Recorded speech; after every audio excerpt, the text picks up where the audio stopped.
2023년 10월 23일 월요일 경제뉴스 모닝 브리핑을 시작하겠습니다. 미국 국채 10년물 금리 5%라는 기록적인 숫자에 전세계 금융시장이 요동치고 있다. 지난 19일 제롬 파월 연준 의장이 인플레이션이 여전히 높다며 과열된 경제를 식히기 위해 보다 긴축적인 금융 조건이 필요하다고 발언하면서 시장에는 긴축 장기화의 우려가 퍼졌고 국채 금리를 끌어올렸다. 여기에 미국 정부가 이스라엘과 우크라이나에 대한 긴급 안보 지원 예산 1,050억 달러를 의회에 요구한 것도 국채 금리를 높이는 요인이다. 미국이 자금 충당을 위해 국채 발행을 늘리면 국채 가격이 하락하기 때문이다. 연준이 현 수준에서 금리를 동결하더라도 여전히 호조를 띠고 있는 미국의 실물 경제가 긴축 장기화를 초래하는 탓에 국채 금리가 쉽게 하락하지는 않을 것이라는 게 월가의 분석이다. 다음 뉴스. 10년물 미국 국채 금리가 한때 2007년 이후 가장 높은 수준인 5%를 돌파하는 등 긴축 우려가 커지고 있지만 최근 비트코인 가격은 오름세다. 이러한 강세에는 우선 비트코인 현물 ETF 승인에 대한 기대감이 영향을 주고 있다. 이외에도 비트코인은 정부의 통제가 쉽지 않고 보관 및 이동이 용이해 전쟁 당사국 국민들이 달러나 금 대신에 선호할 수 있는 자산으로 뽑힌다. 특히 러시아 우크라이나 전쟁 발발 때에도 러시아의 달러 자산이 동결되며 비트코인이 주목받은 바 있다. 다음 뉴스. 22일 금융당국과 한국거래소 등에 따르면 영풍재지 시세 조종 혐의로 구속된 윤모 씨와 이모 씨 등 4명은 100개가 넘는 계좌를 동원해 범행 은폐를 시도했다. 금융감독원이 8월 영풍재지 주식 시세 조종 의혹을 처음으로 발견, 조사에 착수했는데 영풍재지는 별다른 호재가 없는데도 주가가 지난해 11월부터 계속 상승했기 때문이다.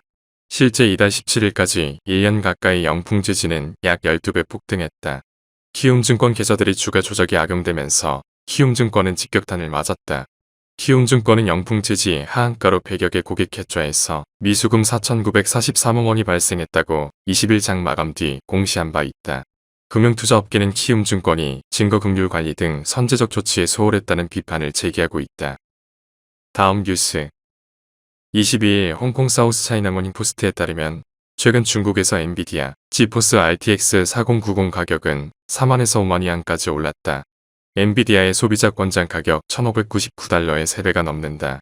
RTX 4090은 지난해 미 상무부가 발표한 수출 통제 대상은 아니었지만 지난 17일 발표한 추가 조치에 따라 수출 제한 대상에 포함됐다. 향후 가격이 더 오를 경우 대파할 것을 고려해 제품을 사들인 소비자들도 있는 것으로 알려졌다. RTX 4080과 같은 다른 그래픽카드 가격도 오른 것으로 전해졌다. 다음 뉴스. 22일 금융정보업체 FN가이드에 따르면 빅3 중 넥슨만 전년동기 대비 매출과 영업이익이 늘었다. 넥슨이 전분기 실적 발표 때 밝힌 올 3사 분기 최대 실적 전망치는 매출 1조 888억 원, 영업이익 4,041억 원이다.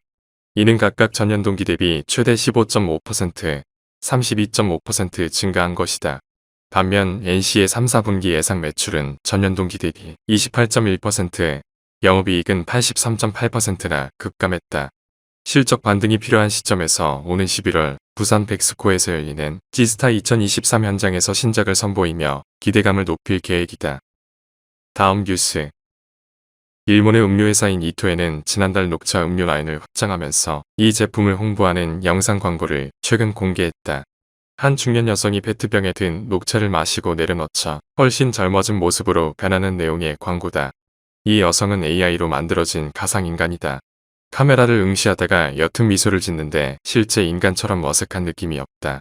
이 광고를 접한 일본인들은 AI 인간의 사실적 묘사에 감탄하는 반응을 보이고 있다. 반면 디스토피아로 가고 있는 것 같다는 등 부정적인 반응도 나오고 있다. 다음 뉴스. 22일 업계에 따르면 넷플릭스는 내달 15일 미국 프로골프 선수 4명과 F1 드라이버 4명이 출전하는 골프 대회 넷플릭스컵을 개최하고 이를 라이브 스트리밍 서비스로 중계한다. 넷플릭스가 스포츠 중계에 나서는 건 이번이 처음이다. 애플의 경우 지난해 25억 달러를 주고 10년간 미국 프로축구를 독점 중계하는 권한을 사들이면서 가입자가 급증하는 효과를 거두고 있다. 국내에서는 쿠팡 플레이가 스포츠 콘텐츠 확보에 가장 적극적이다. OTT 업체 간 경쟁이 치열해지고 가입자 증가세가 다소 주춤해진 가운데 열성 팬층이 두터운 스포츠 분야를 핵심 콘텐츠로 확보해 가입자를 늘리려는 전략으로 풀이된다. 다음 뉴스. 하나은행이 고시한 10월 20일 오후 11시 58분 원달러 환율은 1353원입니다. 시청해주셔서 감사합니다. 더 좋은 영상을 위해 구독, 좋아요 부탁드립니다.